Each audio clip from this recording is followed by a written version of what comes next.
What is up guys? Muli tayong nagbabalik para sa panibagong video na naman. And today ang pag-uusapan natin is about task to airdrop na talaga namang ginagawa na rin ng maraming tao ngayon. Pero bago tayo magsimula, make sure to follow our social medias account, no? Andyan sa description below yung mga link. And then kung interesado naman kayong sumali sa ating Telegram group, ayan, pwedeng-pwede kayo dyan. Kahit na wala kayong alam or meron, feel free to join na yan. No? So, eto, mag-start na tayo. So, ano nga ba yung pag-uusapan natin ngayong araw? So, it's about Sonic SVM na talagang ayan nga, kung makikita nyo. Sonic is the first atomic SVM chain, etc. and etc. And nakapag-risa sila ng $12 million funds. Ayan yung mga investors nila, no? Bitcraft, Investors, Galaxies, ayan. Big Brain Holdings, Sanctor, ayan, Sky9 Capital, OKX Ventures, and etc. So, bago kayo makapag-start or bago kayo makagawa ng task sa Sonic SVM is kakailanganin nyo muna ng backpack wallet. So, kailangan nyo yan. Yung link for extension is andyan din sa description below. So, kailangan nyo lang click yan and then i-download nyo yung backpack extension nyo. So, ayan na nga no, after nyo ma-download yung backpack wallet extension, ang next na gagawin nyo is pumunta kayo dito sa extension na dinownload nyo. And then, i-click nyo lang tong account dito sa top left. And then, i-click nyo lang yung settings. And then, punta lang kayo dito sa Solana. Makita nyo. And then, yung RPC connection.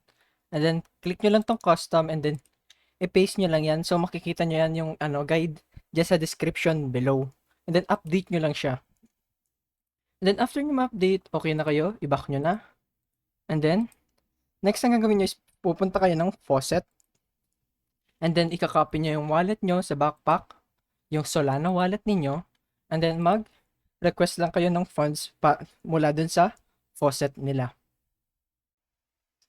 So, ayan no, after nyo makapag-request, pag nakita nyo na yung airdrop was successful, pwede nyo tingnan yung wallet ninyo, if pumasok na yung funds, ayan makikita nyo, may 1 sol na nakaano dyan. So, after nyo makapag-request, is pupunta na kayo dito sa mismong website nila. Ilalagay ko yung link dyan sa description below, i-click nyo na lang para mapunta kayo dito. Ang next na gagawin nyo is i-connect nyo na yung backpack wallet extension ninyo. And then, ayan, after nyo magawa yan, pwede na kayo makapag-ano. So, pwede nyo tingnan dito para malaman nyo yung mga konting information about Sonic Odyssey. Ayan, what is Sonic Odyssey, and then eto, kung paano nga ba yung mystery box, and then yung Sonic Ring. Ayan, we have prepared 2 types of reward for players, Ring Mystery Box and Sonic Ring.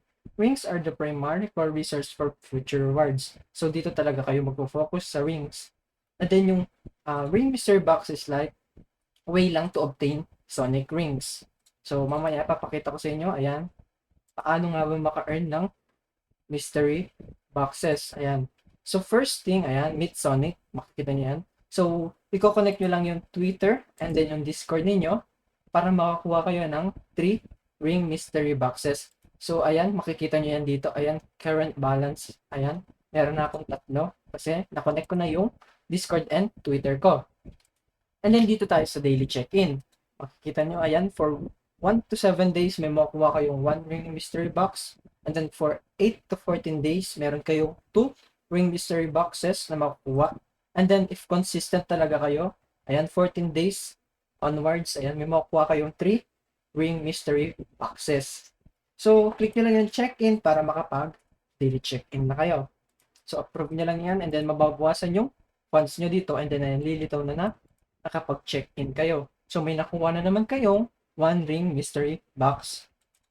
So, dito naman sa TX milestone, ito yung transaction.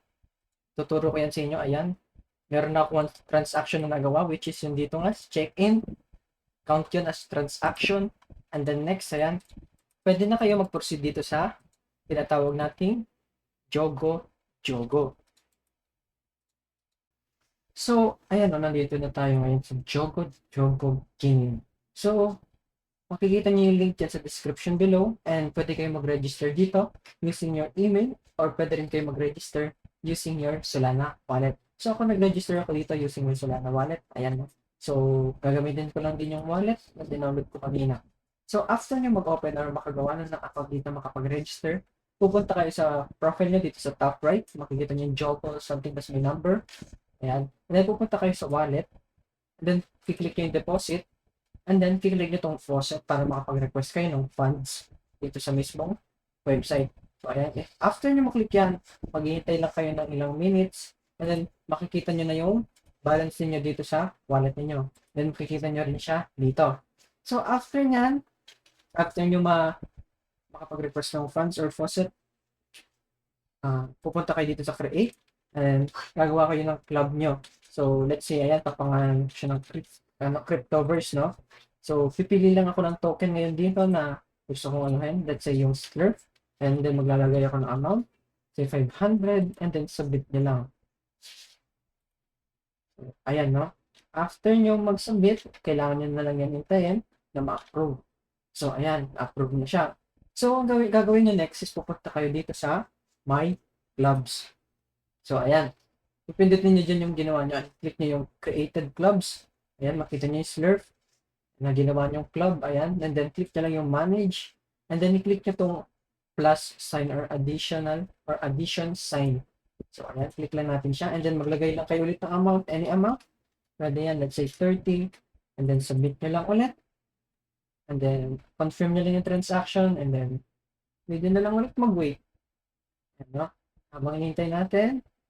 Yan. So, after nyan, ang next na gagawin niya is pupunta kayo dito sa Jogo. Dito sa may top left, i-click nyo lang yan para mapunta kayo sa mismong website nila. And then, pili lang kayo dito kung anong gusto nyo para makapag-bet kayo. Sabihin natin dito kay Bet to Earn Beer. Ayan, join tayo dyan. And then, ayan, pwede kayo mag-bet dyan. Sabihin natin yung draw. Ayan, click natin yung draw. Ayan, sabihin natin 20k. Ayan. I-bet nyo, ayan yung estimated total return. Ayan. So, pag nanalo yan, draw, dito sa ano na tinayaan ko, makikita nyo rin yung funds na napanalunan nyo dito sa wallet. Magre-reflect yan. So, after nyan, okay na kayo. So, ulit-ulitin nyo lang yan araw-araw. Like, gagawa kayo ng club, magpa-participate kayo dito sa mga ibang club rin, magbe-bet kayo, and then, magka-count na yan as transaction. So, punta tayo ngayon ulit dito sa, sa Odyssey. So, ayan, makikita nyo yan dito. Wait nyo lang siya, nag-loading siya, no? So, refresh natin siya. Then, connect wallet lang. So, ayan, no, makikita nyo ngayon, nag-reflect na yung transactions na nagawa ko ngayong araw, no? So, sa 13 transaction na nagawa ko is, naka-receive ako ng 2 ring mystery boxes, no? So, if makakagawa ko ng 50 transaction, meron akong 4 ring mystery boxes. And if may 100 transactions ako magagawa ngayong araw, is magkakaroon na ako ng 6 ring mystery boxes. So, kung masipag ka, mas maganda. Kasi mas malaki yung ring mystery boxes na makuha mo. So, ayan. And then, lalabas din nila tong ring lottery feature sa mga darating na araw, no? So, if gusto nyo sumali sa survey nila, ilalagay ko din yung survey nila dyan sa description below para makapag-abang-abang kayo ng mga news about dito sa Sonic Odyssey, no? And kung gusto niyo naman, sumali rin kayo sa Telegram group namin para kayo ng mga updates. And then, kung ano nga ba talaga yung mga ginagawa namin doon, nag-aabang kami ng mga plate airdrop, no? So, yun lang naman yung kailangan nyo malaman para sa video na to. Salamat sa panonood and huwag niyo kalimutan mag-subscribe and click the notification bell para sa mga parating pa nating videos. Salamat ulit and salamat din sa patuloy na suporta ninyo. Paalam!